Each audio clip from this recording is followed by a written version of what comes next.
Hello and welcome all my dear student. तो आज के इस वीडियो में मैं एक छोटा सा कंसेप्ट जो कि बहुत ही ज़्यादा इंपॉर्टेंट है आपके लिए क्लियर करने वाला हूँ। That is why CP is greater than CV. ठीक है, तो ये लेक्चर हमारे playlist feel the physics with साजिश सर के अंडर आएगा। ठीक है, इसमें बहुत सारे लेक्चर हमने ऑलरेडी ले लिए हैं। ओके, और ये एक कंसेप्चुअल लेक्चर मैं आपके लिए पढ़ाने वाला हूँ। तो पहले तो समझो सीपी और सीवी का मतलब क्या है। ओके, अब सीपी और सीवी को हम specific heat capacity at constant pressure, specific heat capacity at constant volume भी बोल सकते हैं। Okay, but that is small CP and small CV. और अगर कैपिटल सीपी और कैपिटल सीवी बोलेंगे तो ये हो जाएगा molar specific heat at constant pressure and molar specific heat at constant volume.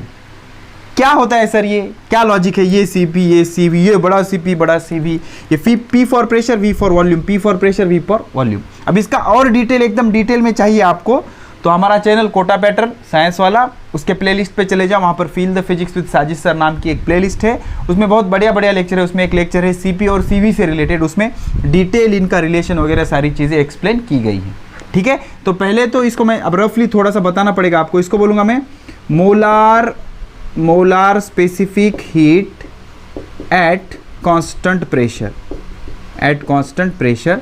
इसको बोलूँगा मोलार, कैपिटल बोलेगी molar specific heat at constant volume. और इसको बोलूँगा मैं स्पेसिफिक हीट, या कई बुक में इसको प्रिंसिपल स्पेसिफिक हीट भी बोलते हैं। स्पेसिफिक हीट कैपेसिटी बोलोगे तो भी चलेगा, specific heat capacity at constant volume. और ये होता है specific heat capacity at constant pressure. अब लॉजिक बहुत सिंपल है। अगर आप एक यूनिट मास सब्सटेंस ले लोगे, और इसका टेम्परेचर 1 डिग्री सेल्सियस से बढ़ाओगे तो इसको कुछ हीट देनी पड़ेगी। तो जितनी हीट देनी पड़ेगी, जितनी हीट उसको देनी पड़ेगी, दैट इज स्पेसिफिक हीट, उसको बोलेंगे स्पेसिफिक हीट। अगर इस प्रोसेस में आप प्रेशर कांस्टेंट रख रहे हो तो specific heat capacity at constant pressure, और वॉल्यूम कांस्टेंट रख रहे हो तो specific heat capacity at constant volume. तो सीपी क्या आएगा? सीपी का फॉर्मूला होगा amount of heat required to raise the temperature of unit mass of substance per unit mass per degree Celsius. तो सीपी का फॉर्मूला आएगा अमाउंट ऑफ हीट, क्यू माने heat, amount of heat per unit mass per degree rise in temperature, that is called as CP. CV at constant pressure, ये process constant pressure पे होनी चाहिए। CV क्या होगा? Amount of heat required to raise the temperature of unit mass by unit degree Celsius at constant volume, that is called as specific heat capacity at constant volume. ये process कैसी होनी चाहिए? Volume remains constant.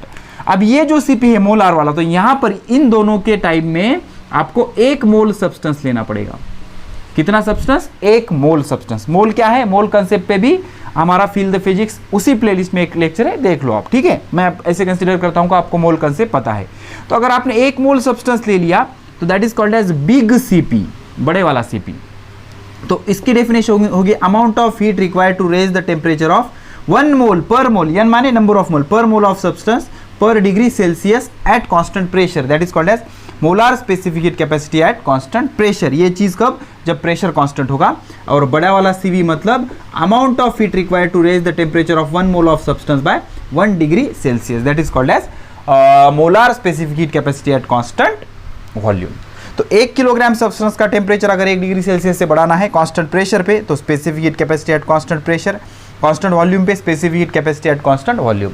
1 kilogram की जगह 1 mole ले लोगे तो that will be replace by molar specific heat capacity. ठीक है, अब आपको ये जो सीपी एंड सीवी है that are capital CP and capital CV. तो capital CP is always greater than capital CV. और कितने से होता है? CP minus CV is equal to are.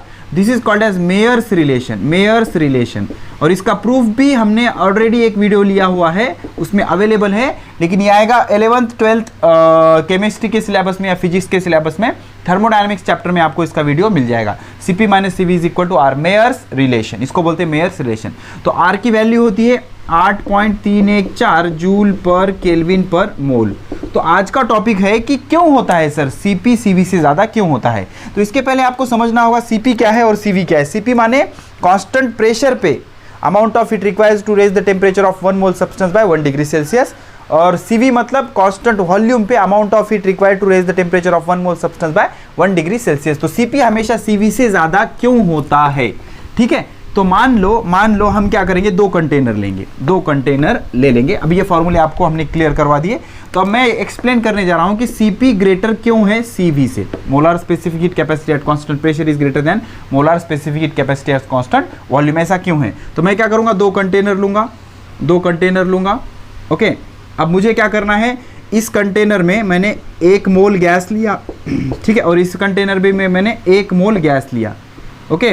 अब दोनों का मुझे टेम्परेचर बढ़ाना है, दोनों सेम गैस है, लेकिन ये प्रोसेस है मेरी एट कांस्टेंट प्रेशर कांस्टेंट। तो मैंने क्या किया, एक वेट रख दिया यहाँ पर, ओके। अब इसका प्रेशर मुझे कांस्टेंट रखना है। ये जो कंटेनर है, ये जो ढक्कन है, इसको पिस्टन बोलते हैं कई बार थर्मोडायनामिक्स में।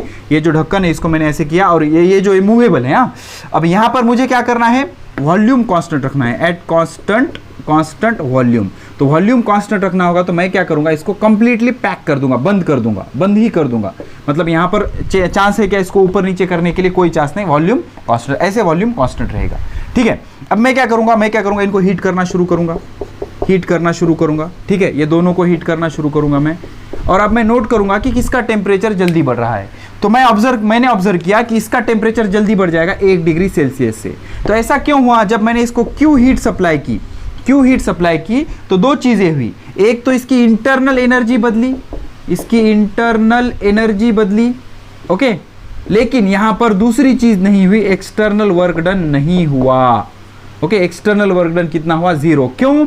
बिकॉज वॉल्यूम चेंज नहीं हो सकता, वॉल्यूम चेंज नहीं हो सकता मतलब ये एक्सपांड हो सकता है क्या?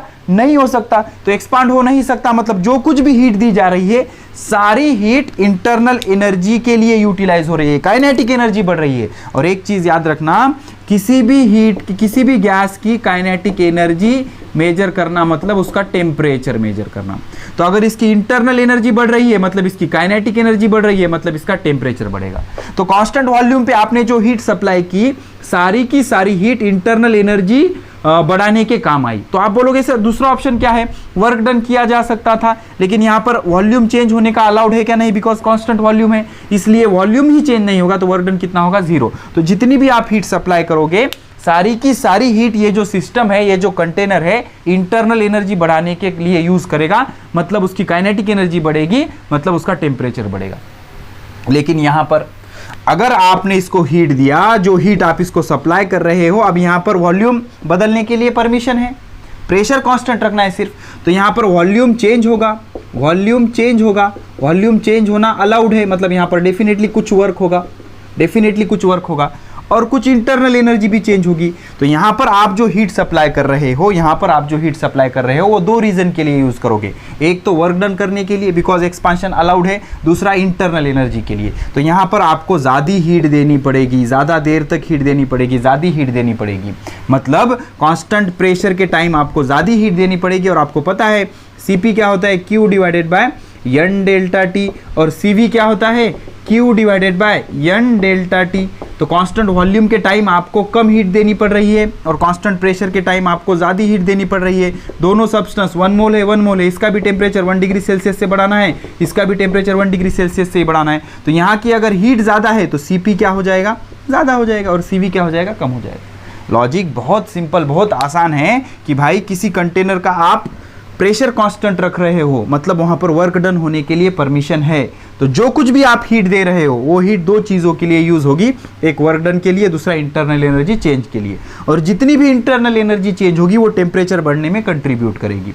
लेकिन अगर वॉल्यूम कांस्टेंट है तो वर्क डन होना अलाउड नहीं है, बिकॉज वॉल्यूम ही चेंज नहीं होगा। और उसके आगे का भी एक चीज याद रखो, थर्मोडायनेमिक्स में आपने पढ़ा होगा, वर्क डन का फॉर्मूला होता है pressure into change in volume, pressure into change in volume. तो वॉल्यूम ही चेंज नहीं होगा, मतलब वर्क डन कितना हो जाएगा, 0। तो वर्क डन अगर 0 होगा तो सारी की सारी हीट इंटरनल एनर्जी बढ़ाने के काम आएगी। इंटरनल एनर्जी बढ़ेगी मतलब काइनेटिक एनर्जी बढ़ेगी, या डायरेक्टली याद रखो internal energy directly link with temperature, तो डायरेक्टली टेम्परेचर बढ़ जाएगा। तो जितनी भी हीट दोगे कांस्टेंट वॉल्यूम पे, सारी हीट टेम्परेचर बढ़ाने के काम आएगी। तो CV कम होगा और CP ज्यादा होगा। और कितने से, R से, and R is called as gas constant, और इसी को बोलते हैं Mayer's relation. Must visit playlist of our channel to get more exciting videos like this. Thank you for support. Keep supporting and sharing the videos. Thank you.